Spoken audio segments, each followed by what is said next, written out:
UNPAVED, Sean Salisbury here. We're bringing authentic, real stuff to you. Hardcore opinion. Sean Salisbury, a great NFL analyst, a former NFL quarterback.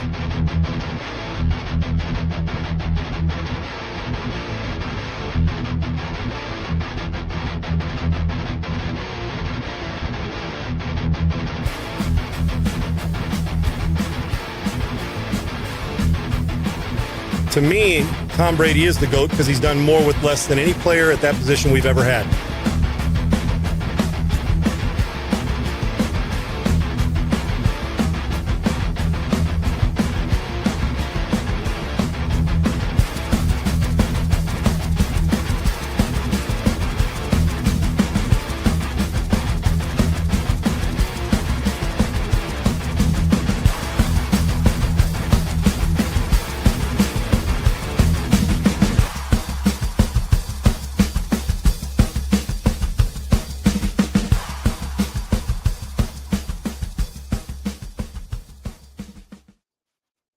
What's up, everybody? Welcome into Unpaved. He is Sean Salisbury. I am Adam Sager. Follow the show at Unpaved on Rumble, on Twitter or X, whatever you call it. Follow me at Adam G. Sager.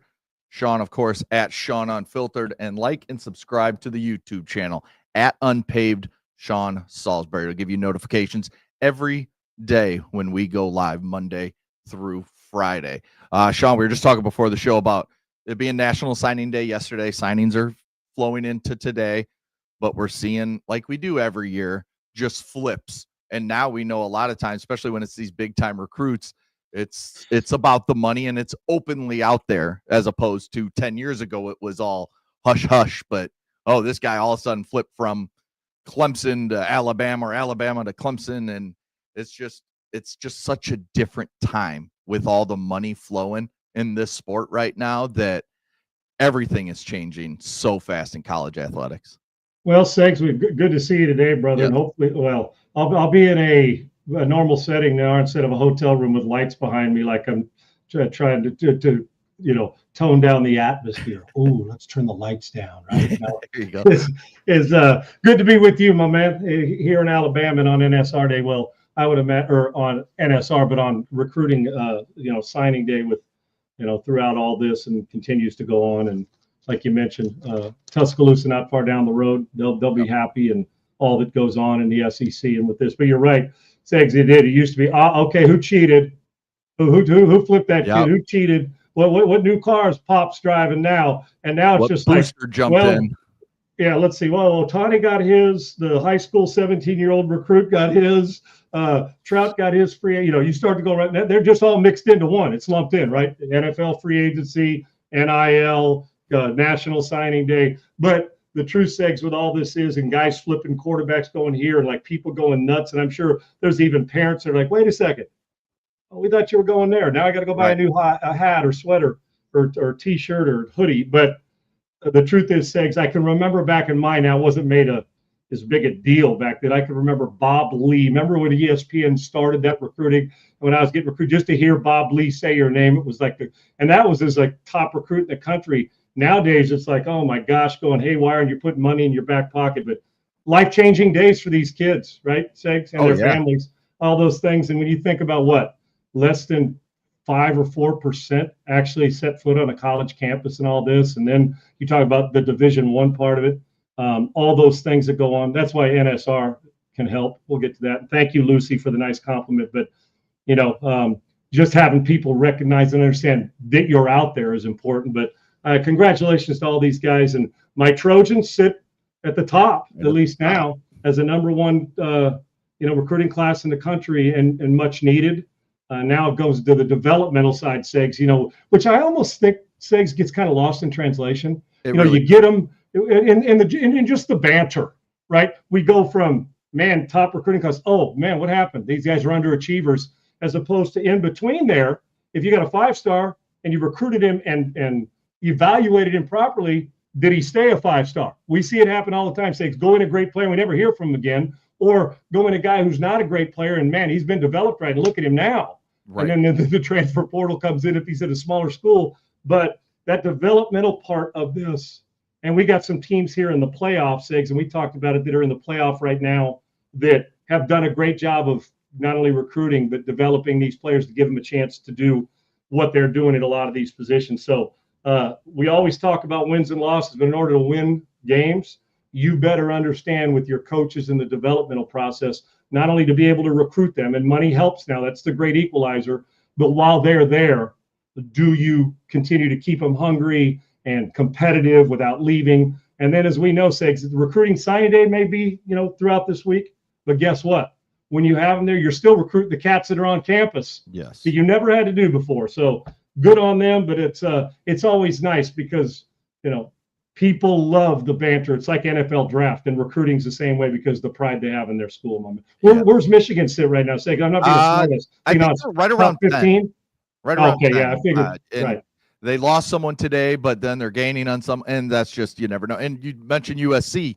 They're still in the hunt for arguably the best wide receiver in the class, and that's Chris Henry Jr., the son of the late Chris Henry, the Bengals wide receiver. So they're still trying to get him. Ohio State's still fighting for him. That's where he was committed, and then Oregon's also in the mix. So really takes a story. I had to remind me of this yesterday. He said, Sean, is it true he'd heard the story? Did Robbie Bosco call you and, find out where you were going to go first? Because it came down to SC BYU for me. I'd taken a trip to Notre Dame and UCLA and Cal. And it came down to just the familiar, how it's changed. And he had called me and through the process, it had waited and said that he was going to wait till my decision because Robbie's first choice was BYU. And had I gone to BYU, Bosco wasn't going to go there. Really good player and a great guy. I ended up making the decision to go to USC, and I remember I got a call from Jim Kersatos and I the same way. The guy, he ended up going to Ohio State. There's back then, there's like 5 guys getting recruited by 5 different schools. So if Notre Dame signed one, no sense to go 2 places. So when Robbie was making his decision, and I was, so I chose USC, and then Bosco went to BYU, and crazy enough about it, in 1984, they go win a national championship, and Robbie's the quarterback. And he was a hell of a human being and a great player. But it's, because that fraternity, we see all these guys at camps, and when we're going through Segs, we'll get recruited. And now even more so because they go to all these elite camps. Right. Back then, you'd see them one time, but you're paying attention through all the scouting services and what they were saying about you. But, at that point, now it's like, hey, man, I just saw you a week ago. We trained together. Where are you going? I'm going to Southern Cal. Cool. I'm going to end up going to Ohio State. Boom.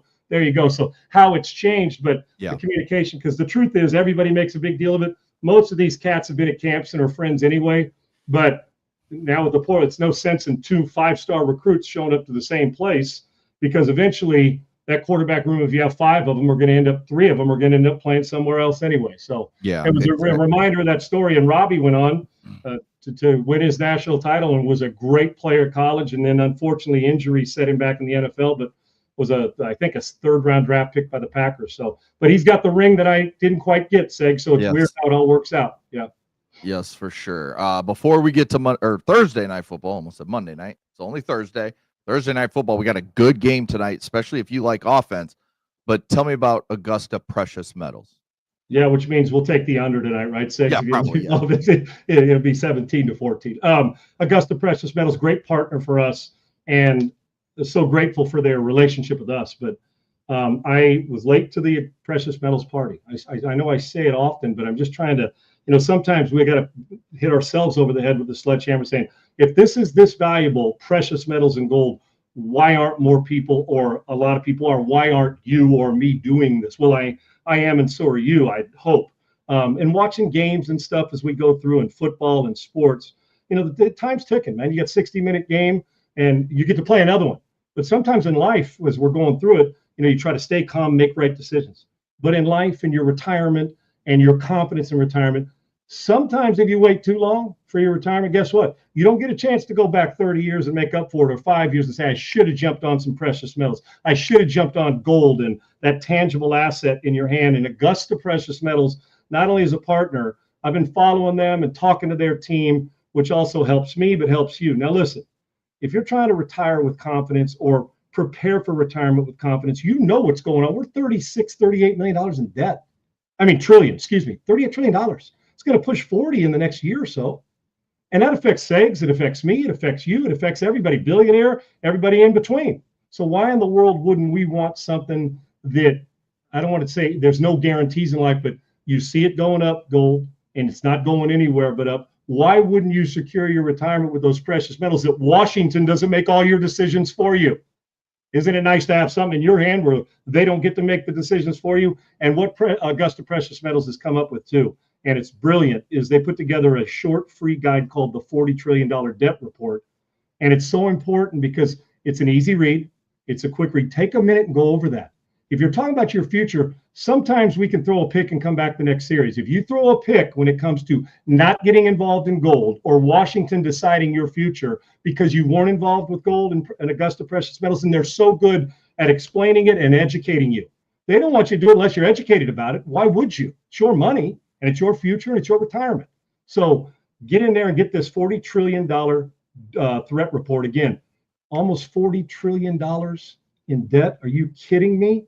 By next year, country. So don't let Washington affect you in your retirement. You should be able to retire with confidence. If nothing else, you've at least informed yourself when you go and text Sean to SEAN to 35052. Go in there. You're going to get that guide. It's a link in my description as well. And go in there, get that guide. Just go over it and find out what options you have, because we're all playing a game and we're all into the game. And I'd sure as heck like the answers to the test before the doggone conflict buried me. And when it comes to retirement, you may not have that chance to get a second series like you do in a sport or a football game or the third quarter. And if you're in retirement, you're probably in the third quarter of life too, right? So be smart with it. Augusta Precious Metals, text Sean, SEAN to 35052, and just educate yourself. And I'm telling you right now, when it comes to precious metals, there is no better place to educate yourself and be involved with than Augusta Precious Metals. Thankful for the partnership, but thankful also for the difference they're making for me and for everybody out there that's part of it. It doesn't hurt to go in and spend a few minutes checking out the free guide and seeing what's going on and how precious metals can help you. All right. Thank you to Augusta Precious Metals as always. All right, Sean, we got a good game tonight. Cowboys at Lions, Thursday night football. But before we get to that, just some breaking news from Adam Schefter. Jalen Carter, Eagles defensive tackle, is out for Monday's game against the Chargers. Underwent a procedure on both shoulders. So we'll have to see how that affects him moving forward, because that is a key piece to the Eagles defense that is very young and has been struggling a little bit. So that's something to monitor over these last. And real quick about that, Sigs, that defense is going to have to elevate. And that defense, I didn't mean to interrupt. That defense is going to have to elevate because the offense still has not hit full stride. Consistently. So they're going to need him. And as we know, early in his career, he's one of the fierce players in this league. Yes, for sure. Tonight, Cowboys at Lions. I just mentioned this is the number one offense in yards per game as Dallas. Detroit's third. Dallas is 393 yards per game. Detroit sitting at 376. So if you want offense, both these teams have it in plenty. So the passing game with Amon-Ra St. Brown, who will be back, plenty of weapons on Detroit, even with Laporta down, Jahmyr Gibbs, David Montgomery in the backfield, getting the ball from Jared Goff. And then in Dallas, you have George Pickens, CeeDee Lamb, arguably the best duo in football this year. And we've been talking about the Steelers and Mike Tomlin and what's gone on there. Remember, they traded George Pickens for a third, gave up a second to go get DK Metcalf, and Pickens has damn near doubled Metcalf's production down here. Better player than him right now. Yes. Better player. And I know George Pickens is a bit of a problem sometimes when it comes to locker room and just on the field stuff, just kind of an issue, but he's shown why he was one of the better wide receivers when he came out, and he's played really well this year. What do you look at in this game first and say, okay, here's the biggest difference maker, if it be for Dallas or Detroit? Yeah, Segs, and with that Pickens stuff, impressing, you're right. If I'd have gone in, I said, as gifted a duo as there is in the league, Pickens and CeeDee Lamb, but will they execute that, right? We've seen Pickens make plays, and the talent's enormous in Pittsburgh. The truth of the matter is he's in a better passing place right now with Dallas. It knows they're doing a lot better job. But he's at a place where we've actually got to see, and you know what I always say, Segs, is the headache bigger than the talent? Dallas decided the talent was bigger than the headache, and you know what? It actually has been this year. Yep. It has been, and Pickens can play. If you're smart and you're the Cowboys, don't screw this up. You better keep them both, Segs, because CeeDee Lamb even becomes more effective with Pickens on the field. He just does. And CeeDee Lamb's been productive, but man, like the production will continue with both out there. The thing for me in this game, I don't have any issue. Both offenses can score from the parking lot. Right. And we know both defenses have had some Dow Jones. I actually like the Lions defense, and I think they're really aggressive. Segs is going to come down to real simple.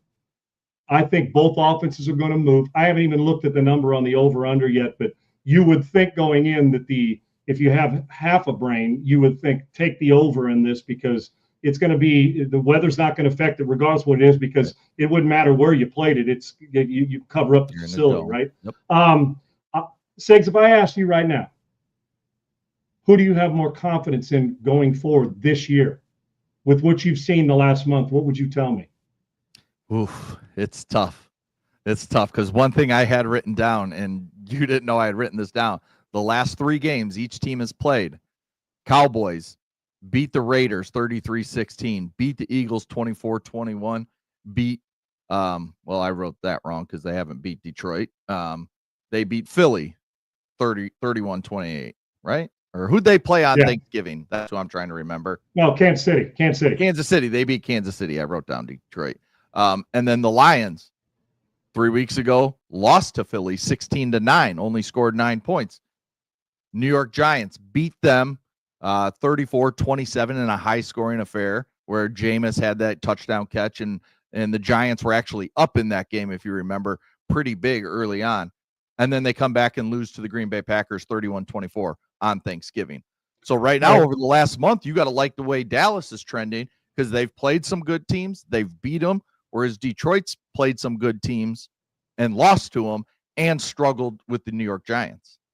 And you know what's also about that, Segs, and with the numbers you gave, and that's why, and I did not know you wrote that down, it's been on my mind, is it tells you, there's been very few blowouts in the 6 games among the 2 teams, whoever they played.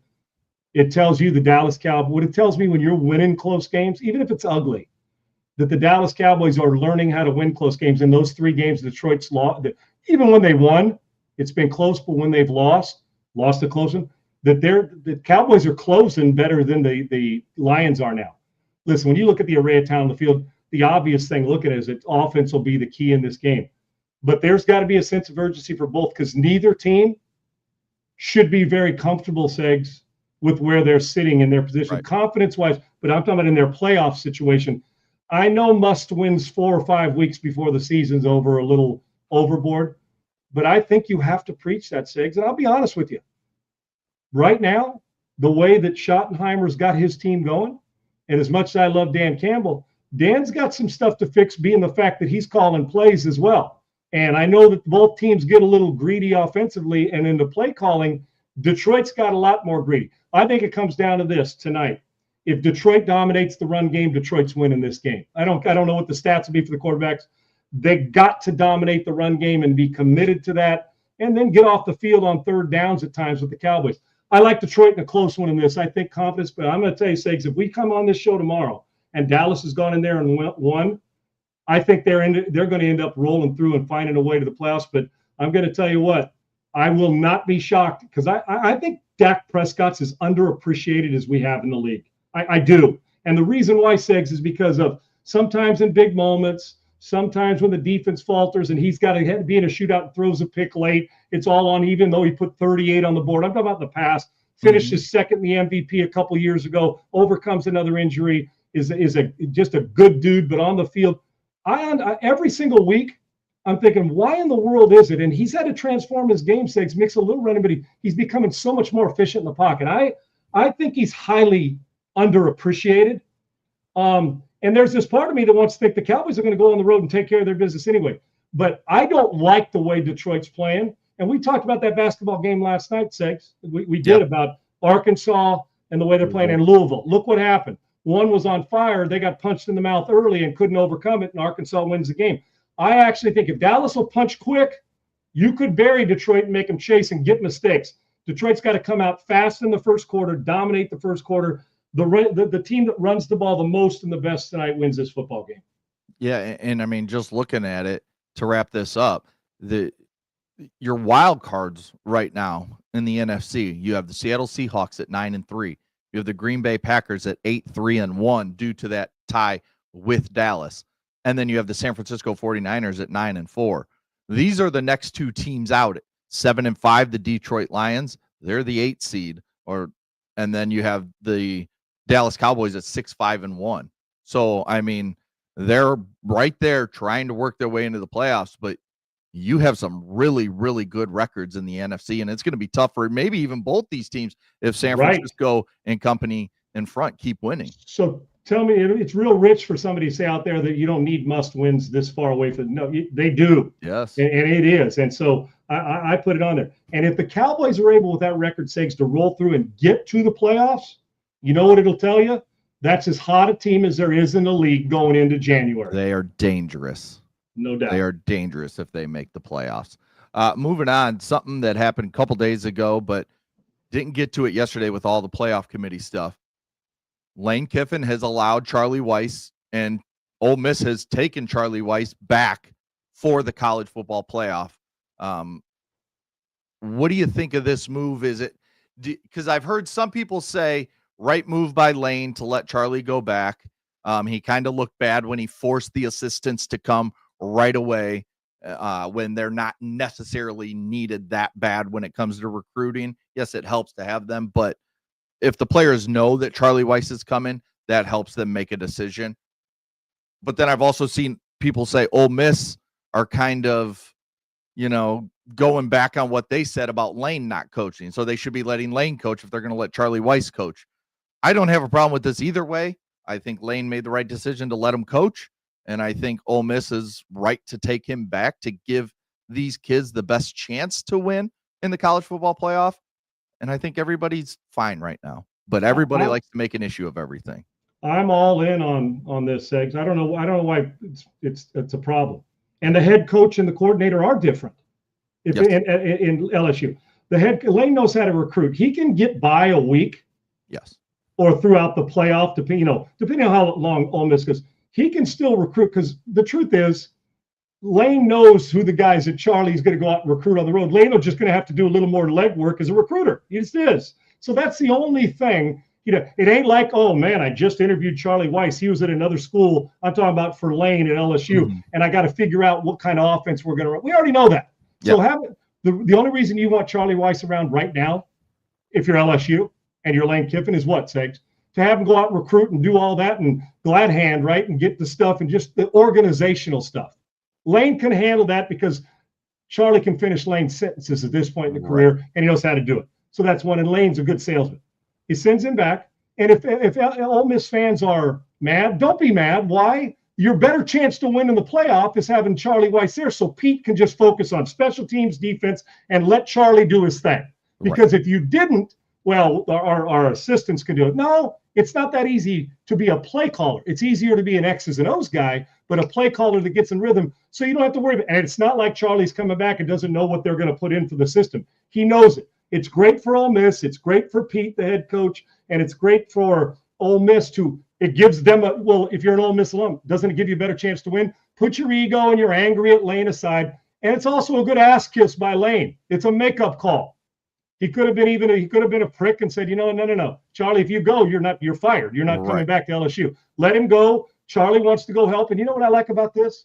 It shows me that it gives you a little bit in humanity that those kids at Ole Miss, he wants to go back and assist them and give them the best chance. And hell, guess what?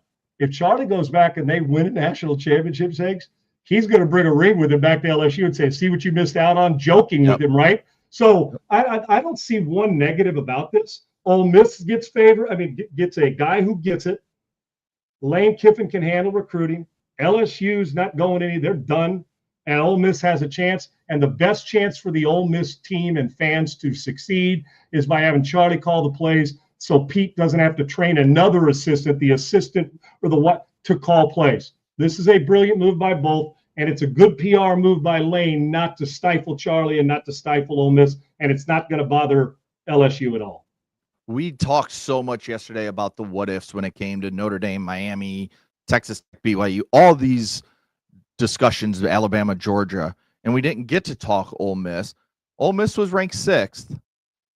Do you feel by what's happened in the past when it comes to Florida State and the quarterback injury and Jordan Travis and them falling out of the playoff, do you feel like Ole Miss should have been penalized at least a little bit by Lane leaving instead of actually moving up in the rankings?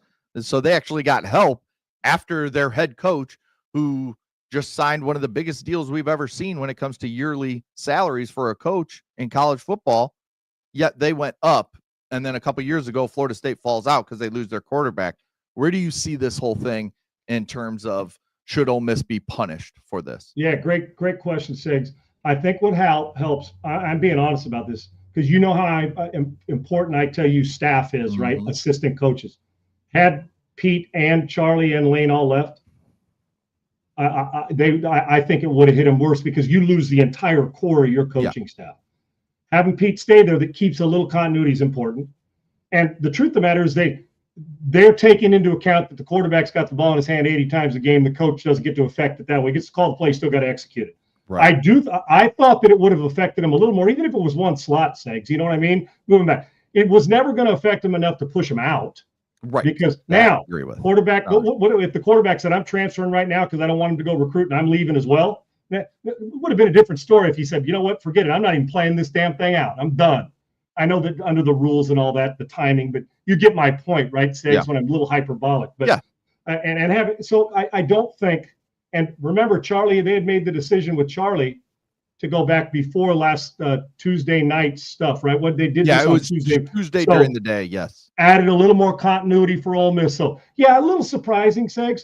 But even if they'd have gone from drop to 8, would it have really mattered for them overall? Okay, so they're in it, and their head coach is gone. So I think a lot of us thought it would have affected them more. Had it have been a star player, if this was Ohio State and Ryan was leaving and the quarterback, or Ryan was staying and the quarterback transferred or got hurt, they would look at it different. There is absolutely no question. But the player holds more, they lend more credence to that than they do the coach, although Lane's obviously a lightning rod for it. I'm not surprised that it didn't crush him, but I thought it would have hurt him a little bit. But having Charlie and Pete there, the continuity stays. Yeah, and I guess we still have to see. There's still one more final rankings before the playoff starts this Sunday, before the NFL kicks off. I think the show is normally at 11 a.m. Central Time.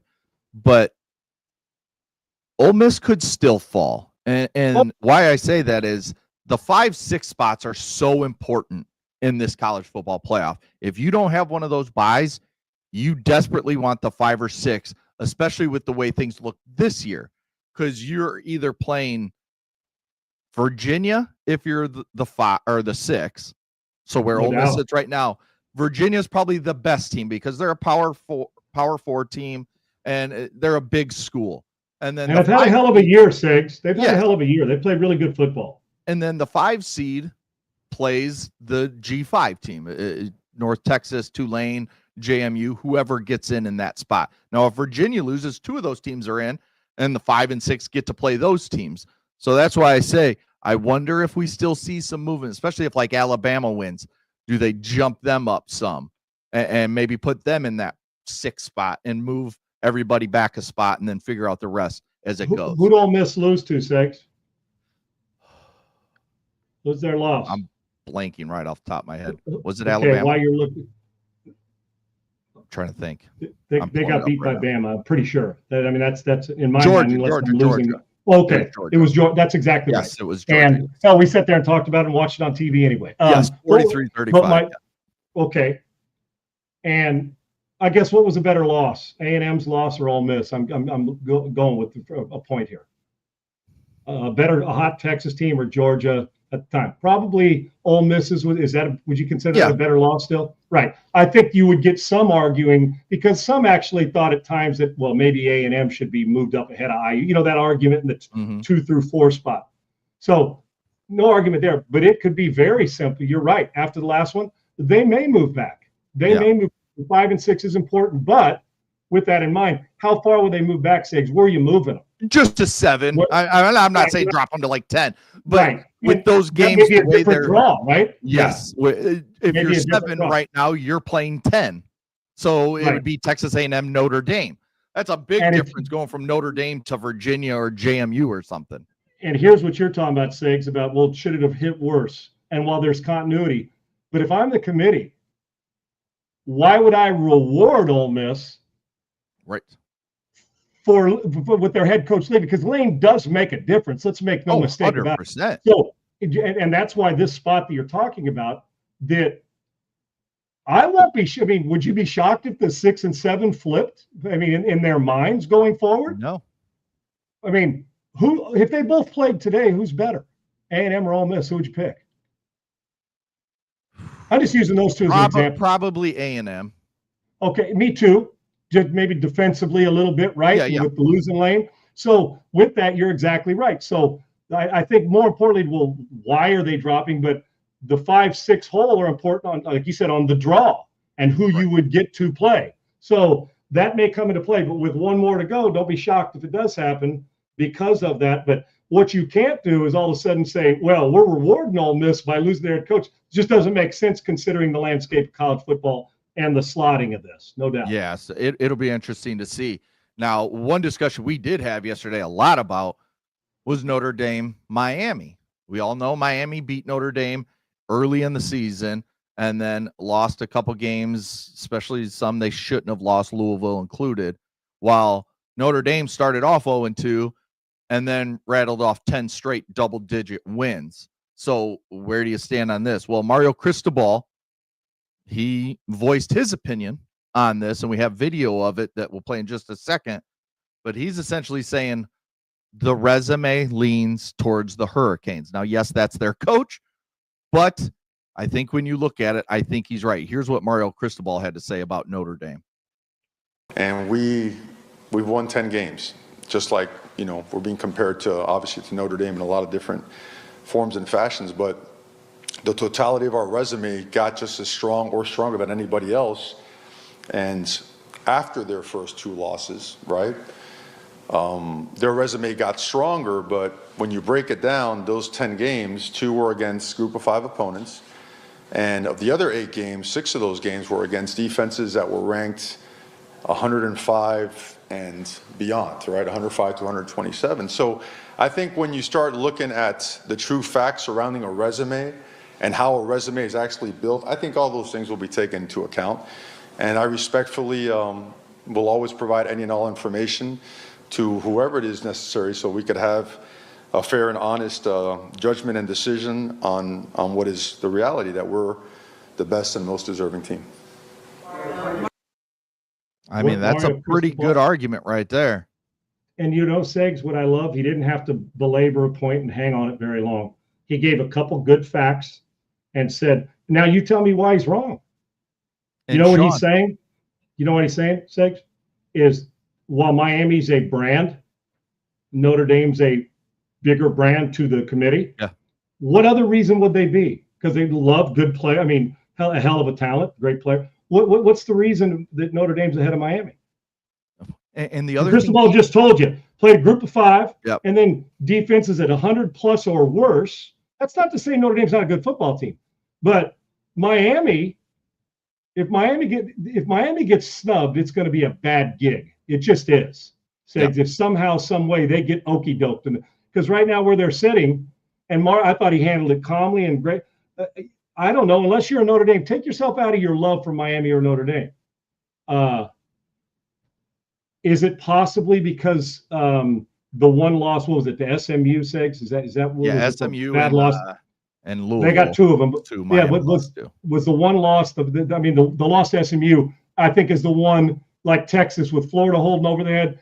SMU's losses, I think there's some punishment there. But when you look at the entire body of work, and I think that's what we're supposed to do, resume-wise, and you do got to take into the account defenses and where they're ranked and who you play, strength of schedule. Does Miami not have an argument? What did Cristobal say that was that? And I do get it in. I see here, is it Jared? You're right. Don't lose to SMU. Then a Texas fan will come and say, we belong in because we got 3 top 10. Well, don't lose to Florida.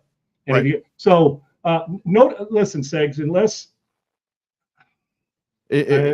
and here's where my head It's explodes. Miami's Because, Miami's in a tough situation, man. Where they are Jared now. says don't lose to SMU. Okay, yeah, sure. But the thing that Mario Cristobal didn't say, because everybody knows, Miami beat Notre Dame.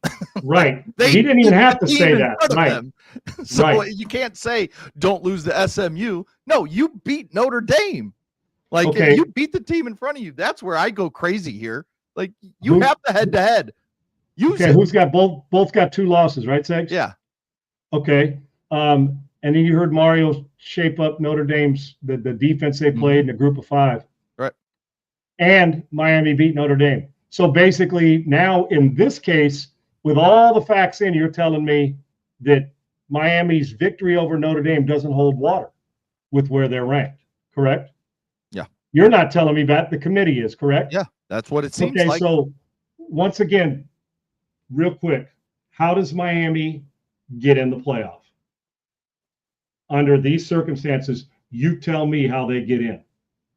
I think, again, it's one of Alabama or BYU losing. And then, Or you would love to have both. well, yeah, if both they're in. Yeah. But Right. just the other way to get in is one of them losing, and the committee hear what's being said, and a couple of them, and Hunter Yurchek put it out there that no standings right now are final. You can still move up or down without playing this weekend. And the committee comes to their senses, in my opinion, and says, guys, we're crazy. Miami beat Notre Dame. We have to put them in as the same record. See, the sell job is what's going to have to get Miami in if both teams don't lose, is my point. Right. And you know what's interesting, Sigs? You stand up there. So how are they going to stand up in front of us if it goes like that and they're to the chaotic decision they're going to have to make about the Hurricanes, the Notre Dame, that? Mm-hmm. So you're telling me the loss to SMU hit harder than beating the team head-to-head. So where's head-to-head rank in the slotting of the importance of it? Does it matter? I think it does, because we're saying Alabama's victory over Georgia matters, right? Yep. Head-to-head. So I just, for me, the Hurricanes, listen, and it is very feasible that Georgia beats Alabama and that Texas Tech beats BYU, and we don't have an argument here. Miami will get in, and they should. Yeah. But my question is, what if the season was done right now? Let's say there was nothing going on. Where would you have Miami ranked, Segs? 10. 10th? You would, right? Yeah. Okay, there you go. So, Mario Cristobal is going to have to keep selling. Yeah. Because you probably got to go in counting on the fact that you'd like it, that hard to beat BYU, hard to beat them twice in 1 year for Texas Tech, as we said, and Alabama's got Georgia already. It'll be hard to beat, and Georgia's playing lights out football right now. So Miami's, I hate to say it, they're hanging on a thread, but partially by their own doing with SMU, but they played good enough football to be they're one of the top 12 teams in the country right now. Forget the conference championship season. They are, and we're going to find out next week when is that, Sunday, Segs? Yeah, if Sunday. Notre Dame or Miami, how important head-to-head is in this if the Alabama and BYU games split on who wins and who loses. Miami belongs in the right, as we said today, Miami should be in the playoff. Yeah, and this is why I said it, I think last week or the week before. When we get these rankings, I want the committee to say, okay, here's our top 25, but here are the teams that are still alive for the college football playoff. So we're going to say our top 12 teams are still alive in this picture we have sitting here. So Ohio State through Miami are still alive for the college football playoffs in our minds. And then you add in Tulane, JMU, Virginia, and North Texas. So you have 16 teams still alive for the college football playoff. And now we're telling you that Texas has dropped out, Vandy's dropped out, Utah's dropped out, USC. For whatever reason it is, they've dropped off the list of potential candidates for the college football playoff. That's what I want to in. Yeah, because I want to know their thinking from week to week, telling us, okay, Texas, you're at 13, Vandy, you're at 14. Sorry, but we are knocking you out now with the way everything is. What we've decided, you're out. Who's Notre Dame's best player, Segs? Jeremiah Love. Running How back. healthy is he? Not as healthy as people would like him to be. Thank you. So let me ask you this. They making any decisions on that as well? Possibly. I'm just asking. Okay, and that's why all of this is just chatter now, but it does matter because depending on how far you got to move to get in. Yeah. And people keep saying, "Oh, Miami's safe at 12." No, they're not. There's a reason why they're not. We know why, because that group of 5 teams going to be sitting right there taking that. So while you belong in the top 12, you may not get a playoff spot. And I'm anxious to see how much into account they take the injury with Notre Dame's best football player, because Florida State felt that wrath a couple of years ago. Yes, they did. Something else, I just mentioned Vandy as being, in my opinion, the second team out when you look at the rankings, with Texas being first. Vandy explored playing a 13th game. Yep. Now, they called some other teams. Some teams were reportedly interested, and due to scheduling and just operational everything, they're not able to get that done. And I get what they're doing, trying to impress the committee with another win over a quality opponent, whoever that is. But we set schedules for a reason. You can't just start adding games because now you're trying to get, the committee to buy you in more. I mean, that's just not how sports. Can you imagine? We just like going sticking out of the box. They're just going to start adding games for the hell of it, right? Right. It's like, okay, I'm Vandy. We need to get into the playoff, so we're going to schedule whoever. Wouldn't Texas want to do that too, Segs? I can think of a bunch of teams that want to do it, right? Right. Utah, right? Yeah, right. So I mean, it's just not feasible. I get what they're thinking in their minds, but can't happen. I love the thought, ain't happening. Yeah, and I'm not even sure they take it into account anyway. So yeah. Lastly, when it comes to college football, and this is a discussion we've had about the calendar, about with Lane having to make the decision before we even know the college football playoff rankings final standings. He has to make the decision to leave to go to LSU and leave his team, which is going to be in the playoff, and not coach his team in the playoff. Lincoln Riley talked about changing the schedule and what it would take to help all this stuff happen. Here's what Lincoln Riley had to say. There's only, in my opinion, one way to fix all of this. And you got to have the national championship game somewhere around Christmas to New Year's. Yes. Like that's the only way it's going to work, because you got 3 things that are competing right now. You have high schools finishing their year, signing day, the high school calendar. You have college academic calendars and people getting in and out, and you have semesters and quarter systems, and you got all different calendars there. And then you have a college football season, and then you have the differing roster decisions that are having to happen. And the hard thing is, like, this isn't professional. Professional league, all right, yeah, you end the season, you make all the rules where you do all the stuff after. It's easy because you don't have anything else competing. Yep. Here you're trying to balance things. Like, to me, that's the only way that it's ever going to get fixed, is you got to move the national championship game. And obviously you're going to have to make adjustments to a season to be able to play out a full season, or do you reduce games? I mean, people are going to have to figure that out, but like, this will not get fixed until that happens. Like, you're going to always sacrifice something until that happens, and that'll be for the decision makers to make. Well, he's 100% correct, and I'll tell you another thing about that. So the calendar, I don't know where you're moving the calendar, but it needs to be moved for all those things that Lincoln just mentioned. We've been saying that for a while. You just, from the portal to the high school calendar, to academic, to in school, out of school. Excuse me. I don't want to move it later, Segs. Do you? I mean, too much later, because now we're late enough how it is. But if you move it up, then things got to change schedule-wise. But I'm going to tell you what college football doesn't want. Now, maybe coaches or some do. Do you think that college football wants to play less games? No, but that was my first thought. That was my first suggestion. Play 11 games. Like, get rid of one non-conference game or something, Segs? Play 2 non-conference games, 9 conference games. That's what I think. I mean, everybody's moving to 9. SEC's moving to 9 next year. Big 10, Big 12 already play it. So you have, the 9 conference games that you set up, however you set up in the conference. Then you have 2 non-conference games. Schedule who you want. If you want to play Ohio State, Texas, and you lose, it's going to hurt you. I mean, that's just the way it is. Well, that's called competition in the way you do. We can't keep babying everything about it. Say good gracious. Losses don't matter. Right. And that's what everybody's wanting now, is losses not to matter. But yeah, if you get rid of that, you can move everything up. You move the early signing day to January 7th, whatever. And then you have the second week in January, dude. Yeah, you have the portal open that same time frame. Same week. And then open them at the same time. Start taking jobs, say, a week after the national championship. And that's how it works. And haven't we been saying that, Six?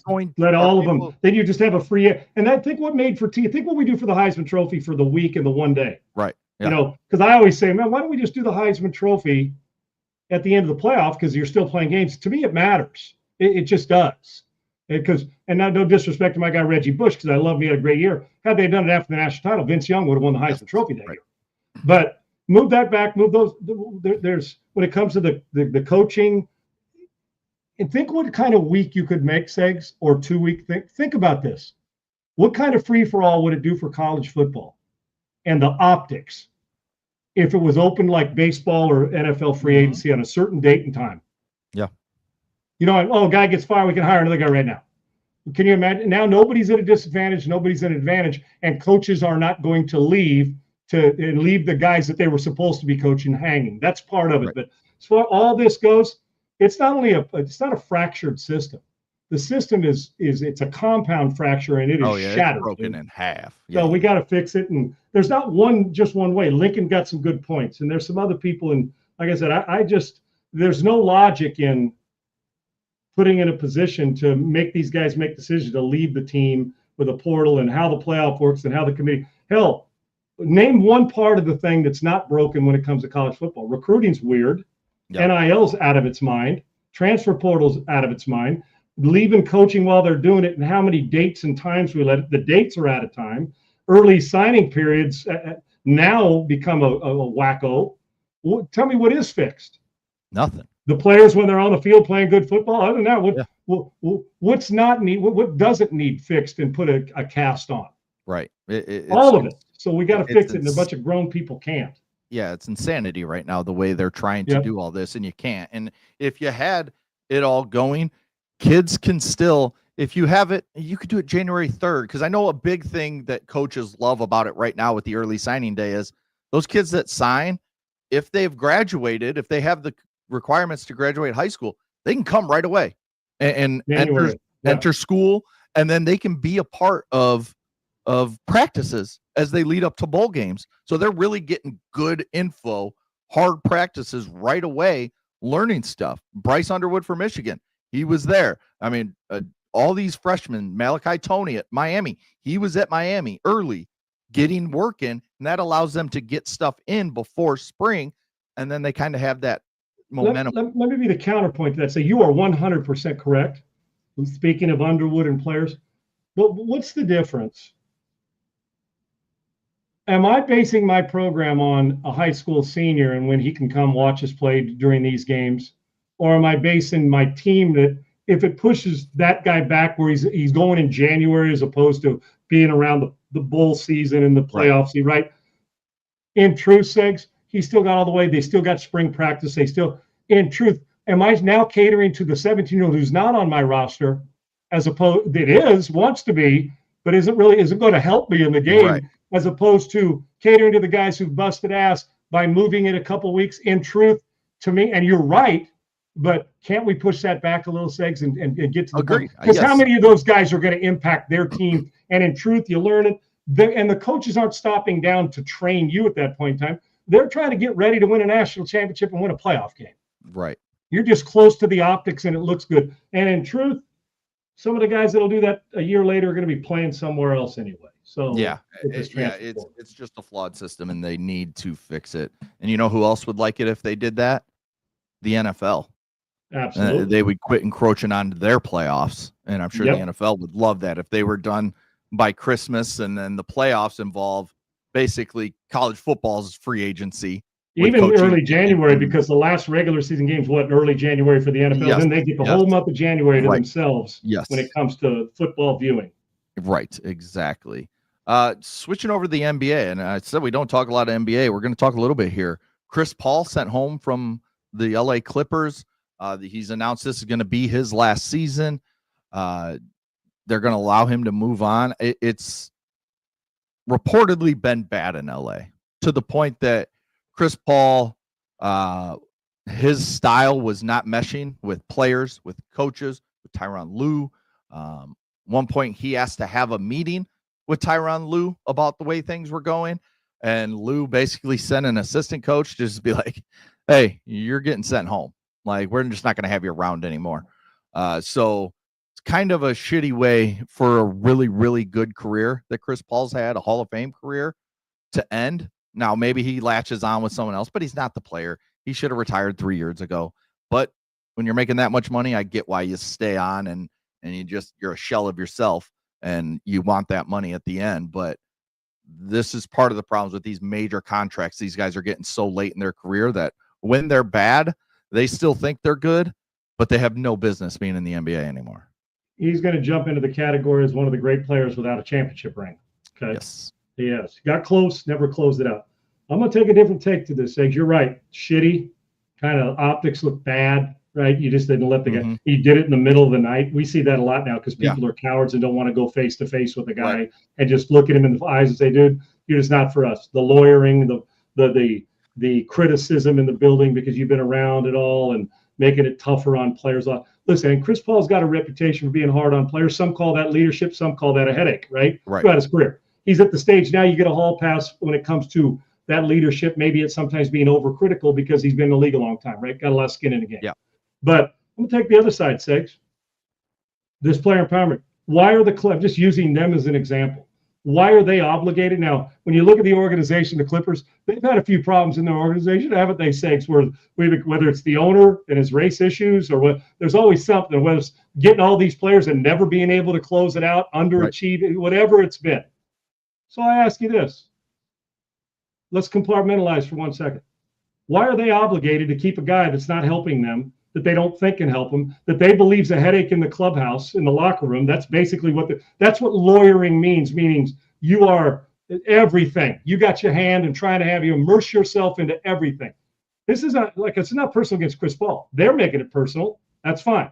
Why are they obligated to give him a retirement tour when they want to get a player to get better? And why are the Clippers now? The way they did it's crappy, but the way Lane did his things weak. The way we see it all the time. The way SC fired Kiffin on a tournament. The way this team gets rid of this guy. Why fire this guy? How come you cut the player? Why aren't you paying him when he's hurt and rehab?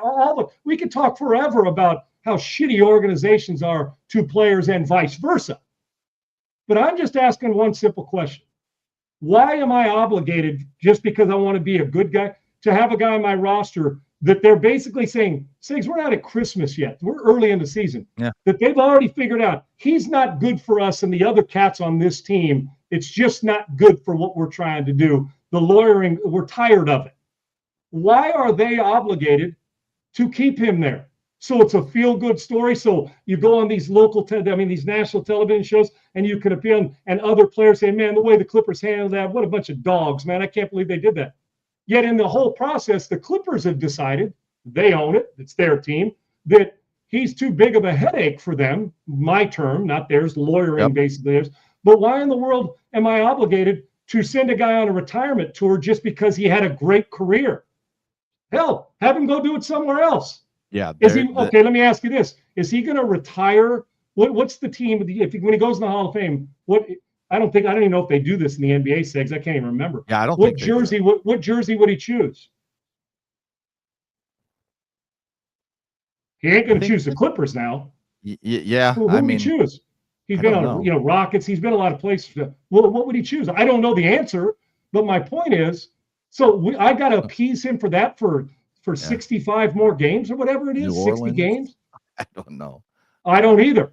It's hard to keep up with it. It really is. My point, Segs, you get Charlotte too? Wasn't he in Charlotte for a minute as well? I mean, wasn't he there? I can't remember. Was he in Charlotte earlier in his career? Maybe. But that's it. He's been in so long and had such a great career. He's touched teams, but we don't remember. But my point is, it's a shitty thing to do. But is it shitty? Is it shitty to renegotiate a contract that they don't do when you have an out clause to leave a team hanging and go sign for a supermax somewhere else? Well, why aren't you committed to the team? So why are they obligated? I'm just talking about from an outsider. Why are they obligated to make him happy so he can have a retirement tour. Even now, if they did this and they considered him a great teammate, they just did it because they don't want to. They just want to be clowns. But if they actually feel like the lawyering is affecting their team, they just don't want him around. He's not impactful for them in a positive way. If that's what they've decided, Yeah. Why do I got to appease to First Take or Get Up or whatever and say, yeah, you know what? Or to me and you, why aren't you keeping Chris Paul? Yeah. Well, it's just respect out of 50 years in the league. Well, guess what? I don't owe him any respect. I've paid him before. Why do I have to do that? They don't owe him anything like that. In fact, I think probably one of the reasons they wanted to get rid of that headache is because they have to deal with a bigger headache in Kawhi Leonard. I mean, that's something else that's much bigger deal with both more on the forefront for the Clippers is dealing with Kawhi Leonard and all his bullshit of being injured all the time and causing problems behind the scenes. And there's a lot. Hasn't Chris Paul used the system to his advantage over his career? Yes. He even got in the Players Association so he could change shit for himself and his buddies. So Chris Paul's not owed anything. Listen, I get from our people like, man, that's a weak ass thing to do. Well, shock, Clippers do that. They've done stupid stuff for a while. But I just don't understand why we think that, oh, you owe him. I owe him what?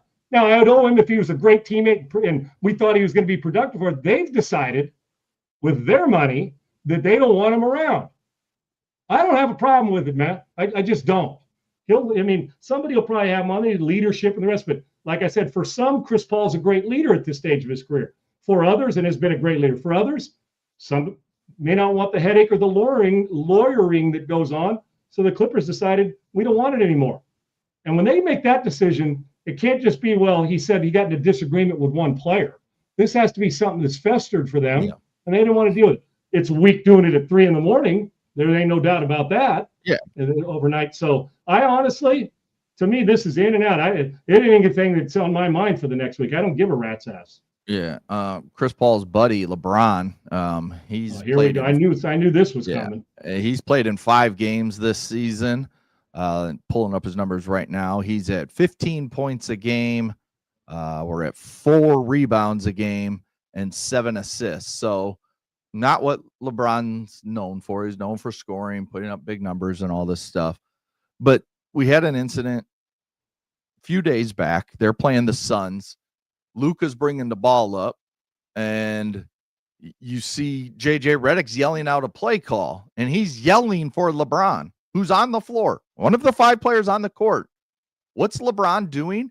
He is turned talking to the Suns bench.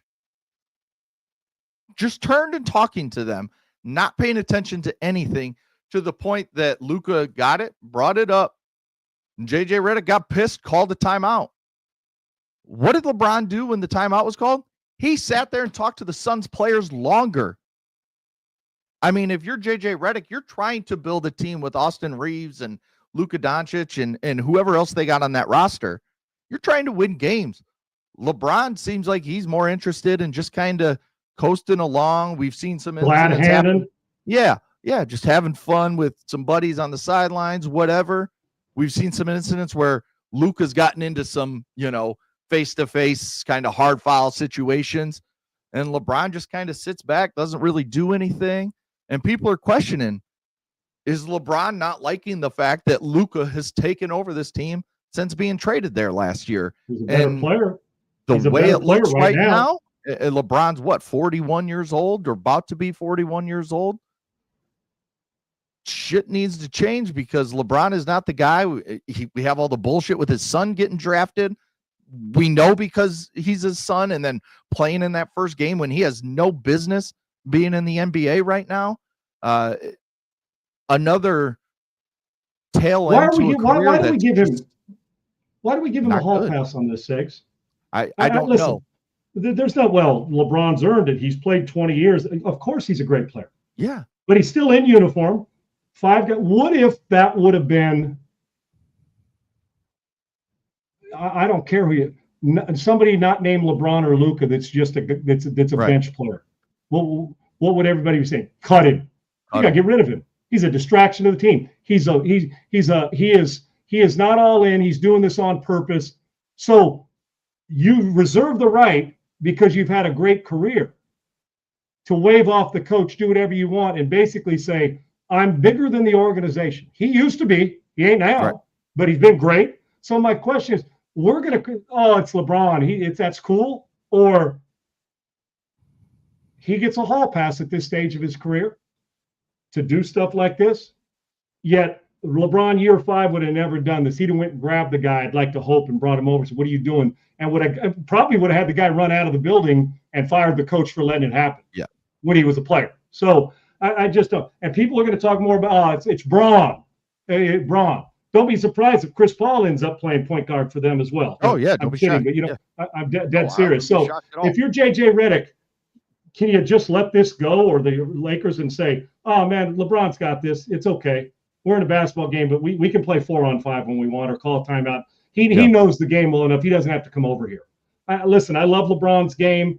There's things about him I don't like, the flopping and all that, but in all respect. But when he does this, it makes you think like, oh, you're just on borrowed time. You're not playing, but you're playing. Does that make sense? Right. Diggs? I mean, like I said, he's only played in 5 games, had, an injury that, people questioned early in the season as well. So it's one of those things. Do things you think that he's all into basketball right now? No. He hasn't been all into basketball in a while. Now he's still been a great player, and that's no doubt. all this talk away. But now you're injured to open the season, the whole Bronny situation, as I mentioned, and now this kind of stuff when you've only played in 5 games. And I mean, I don't even know what the Lakers are. They are currently 15-5. So like they could use him to be LeBron. Yeah. But Luka and Austin Reeves are doing all the heavy lifting right now. When I say bad, I'm saying the bad situation with this. Obviously, record-wise, they're fine, and Luka's but Luka's a better player right now. He just is. So I don't know. Does it bother him that he's become a guy as opposed to that guy? And listen, it's not bad. There's guys that get to the point in their career where they're just not the same player. He's exceeded that by like 8 years. The guy's been phenomenal, but the optics are horrible here. And LeBron's no longer he's not even a top 20 player in the league. Correct? No. I mean, right now he's the 4th leading scorer on his team. Now, again, he's only played 5 games. The others have played a lot more. But I said he's at 14. You got Luka at 35 points a game and Austin Reeves at 28. Both are all-stars and both are having phenomenal seasons. Yep. Yes, and DeAndre Ayton's come in and really helped them. So, I mean, they want to win. And you got LeBron sitting in the corner dicking around with Suns players on the bench. Yeah, so, I guess because he's a veteran and knows that what are they going to tell him in the huddle? He doesn't know, but it also looks bad to the guys that are standing. I don't know, man. Well, I understand player empowerment. I don't like it. And like I said, LeBron's been phenomenal, but when you see this, it's like, why? Well, why are we having this conversation at this point in time of his career? I just don't want to send him out with, he checked out in 15 games or 20 games in the season just along for the ride. He's too competitive for that, but maybe his mental, the mental side of it, he's being affected by the fact that he's not the go-to guy on there. Yeah, and that's never been the situation for LeBron James. Ever. Before we get out of here, we always do our bet of the day. Now, tomorrow we'll do our 6-pack of picks as we always do, 3 college, 3 NFL. But tonight, Thursday Night Football, we got a good, what should be a high-scoring, 2 of the top 3 offenses in yards per game in the league. You got the Cowboys at the Lions. The Lions are favored by just 3. So basically, they're saying this is a pick 'em because Detroit's at home, where you normally get 3. And you said earlier you didn't know the over-under. Normally, a high NFL game sits at about 50, maybe 51. Yeah, or low 50, 52 and a half, 51 and a half. Yeah. This game's set at 54 and a half. So they are expecting a lot of points in this one. And honestly, as I sit here right now, I hadn't even decided who I want to take in this game because I've just gone back and forth. Every time I look at it, I change my mind.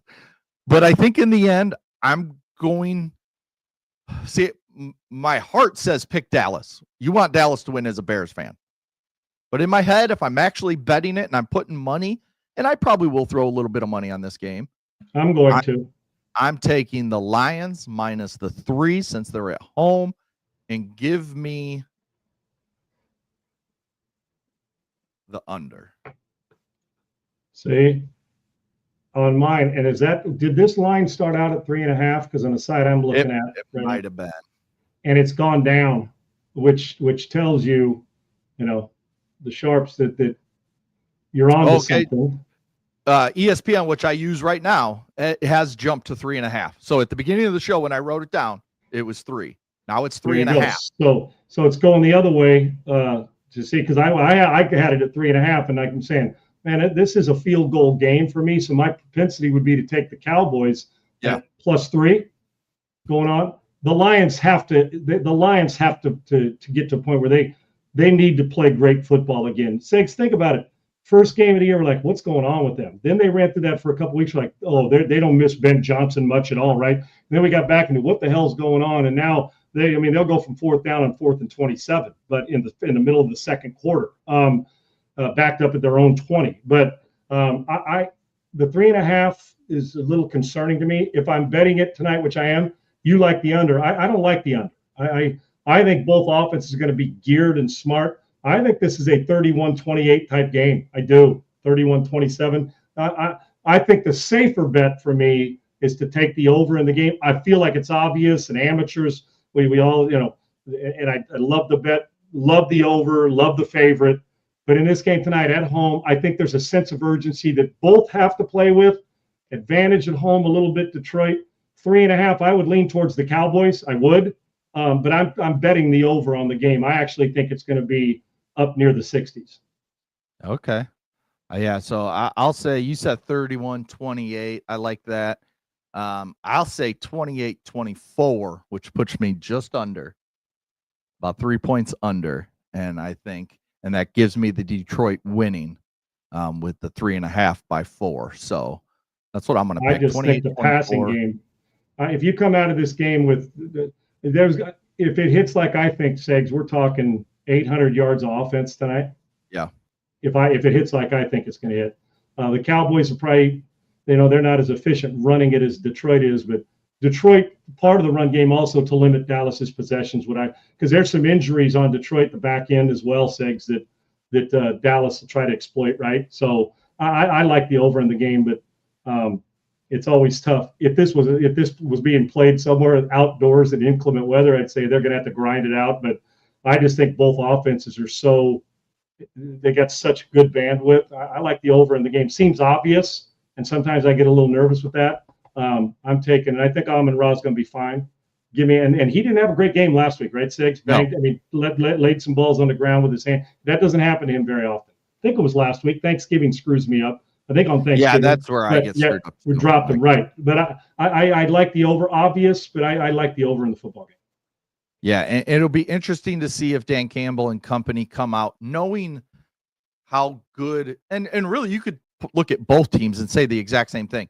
Knowing how good the passing game is for each team, does either team come out, Dallas with Javonte Williams or Detroit with David Montgomery and Jahmyr Gibbs, say, let's run the ball early, eat up some clock. Hopefully we can get a little bit of longer drives, which limits the drives in the game for the other team and their offense to score as many points. Yeah, you want to shorten the game if you're Detroit.